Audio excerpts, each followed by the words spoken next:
tickets. I don't know if I can get tickets. He won't give them to me. We could speak Maybe about it. John will give them to me. Yeah, please. Mr. President, two questions, if I could. One about Iran and then one domestically. With Iran, what's your message to Americans both here and abroad who are not only concerned about the U.S. potentially getting involved in another conflict in the Middle East, but worry about the potential for retaliation here at home? Yeah. Well, I don't want to get involved either, but I've been saying for 20 years, maybe longer, that Iran cannot have a nuclear weapon. I've been saying it for a long time. And I think they were a few weeks away from having one. And they had to sign a document. I think they wish they signed it now. It was a fair deal. And now it's a harder thing to sign, you know. It's a lot of water over the dam. But, you know, it's very, I say it very simply. Iran can't have a nuclear weapon. Too much devastation. And they'd use it. You know, I believe they'd use it. Others won't use it, but I believe they'd use it. So that's it. It's very simple as far as I'm concerned. They can't have a nuclear weapon.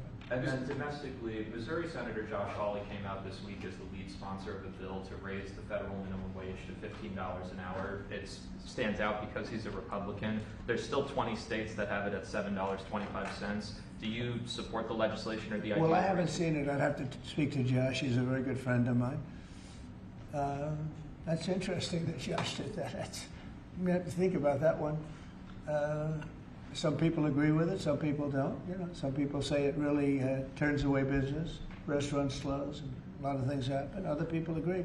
I'd have to speak to Josh. He's a good guy.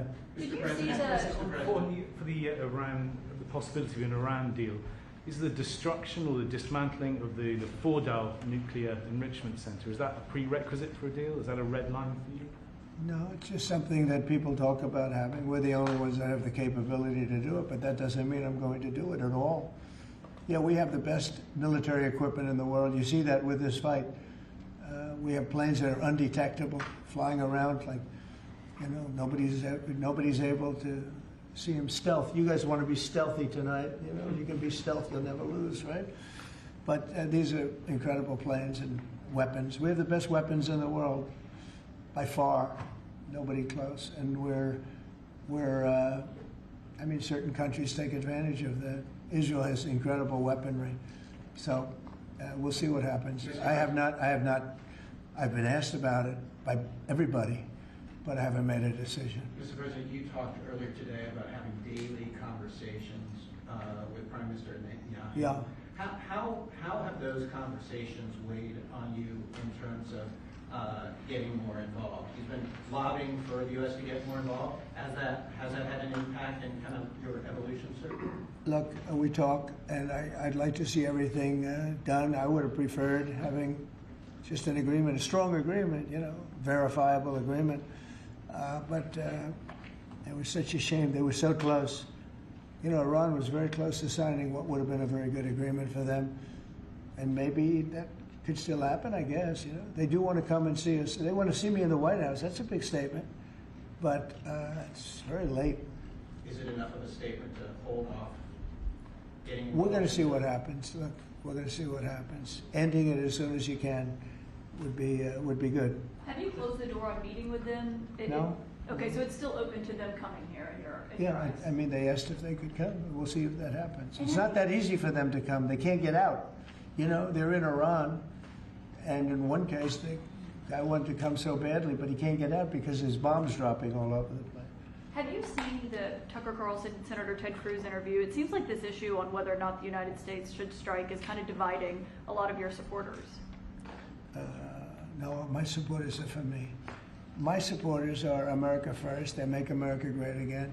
My supporters don't want to see Iran have a nuclear weapon. Tucker's a nice guy. He called and apologized the other day because he thought he said things that were a little bit too strong, and I appreciated that. And Ted Cruz is a nice guy. I mean, he's been with me for a long time. I'd say once the race was over, he's been with me ever since, right? But very simple. If they think that it's okay for Iran to have a nuclear weapon, then they should oppose me, but nobody thinks it's okay. People that don't want, I don't want to fight either. I'm not looking to fight. But if it's a choice between fighting and them having a nuclear weapon, you have to do what you have to do. Maybe we won't have to fight. Don't forget, we haven't been fighting. We add a certain amount of genius to everything, but we haven't been fighting. at all. Israel's done a very good job of that. But we'll see what happens. The bottom line is they can't have nuclear. And if I can't imagine that Ted Cruz said it's okay for Iran to have nuclear, including Tucker. I don't think Tucker says it's okay. The problem is then they get themselves into a thing. They don't want them to have nuclear, but then they say, well, we don't want to fight. Well, you're going to have to make a choice because it's possible that you're going to have to fight for them not to have nuclear. And it's interesting because I did ask Tucker, I said, well, are you okay with nuclear weapons being in the hands of Iran? And he sort of didn't like that. He didn't want to really, but he sort of didn't like that.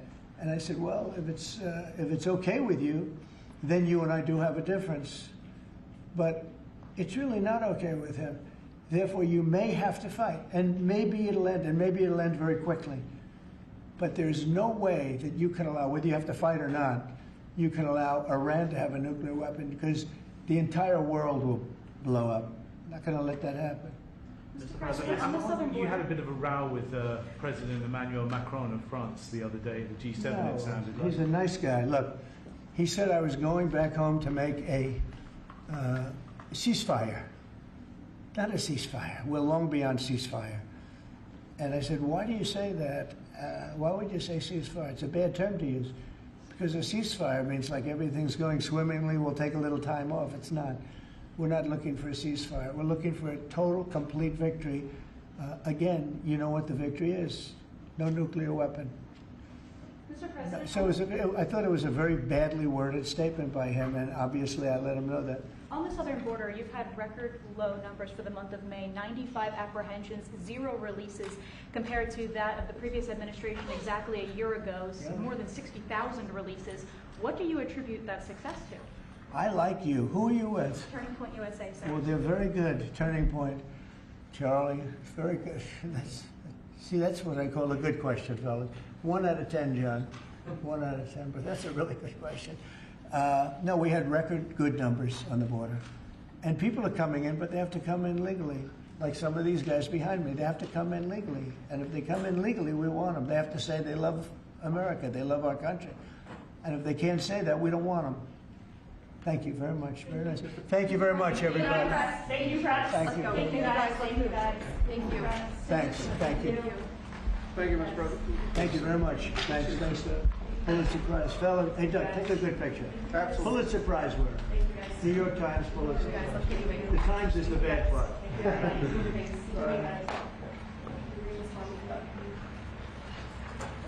you. Thank you. Thank you. So, fellas,